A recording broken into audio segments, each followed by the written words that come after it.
Vamos a mover el gato del lado izquierdo hacia el lado derecho. Para eso necesitamos el gato.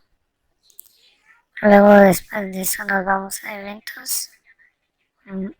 Al presionar una tecla, vamos a presionar flecha derecha. Luego después de eso vamos a darle mover 10 pasos. Después de eso vamos a colocar siguiente disfraz para que el gatito se mire como que si estuviera caminando. ¿Sí?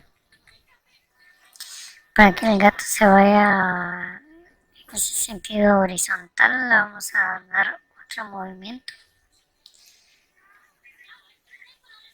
Donde se va a ir apuntando hacia el lado, en este caso un ángulo de 90 grados. Eso es para el lado derecho. Ahora vamos a programar para el lado izquierdo.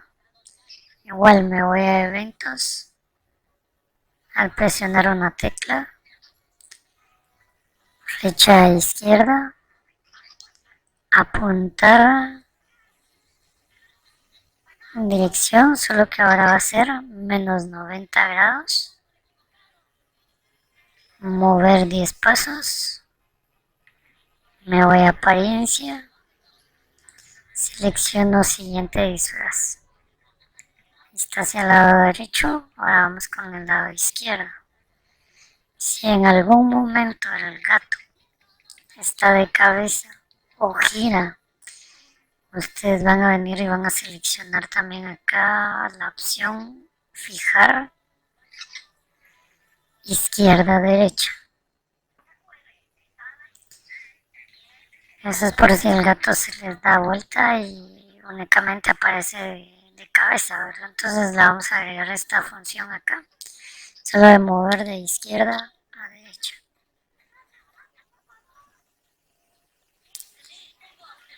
Lo grabamos.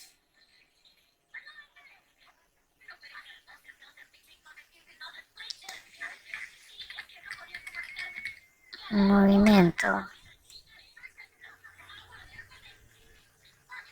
Entonces ya tenemos nuestro gatito ahí moviéndose del lado izquierdo hacia el lado derecho. Si se dan cuenta, el gato está muy grande.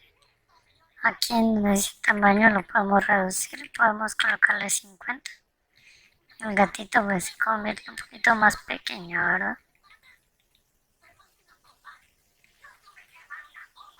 Estamos entonces dándole movimiento a nuestro gatito.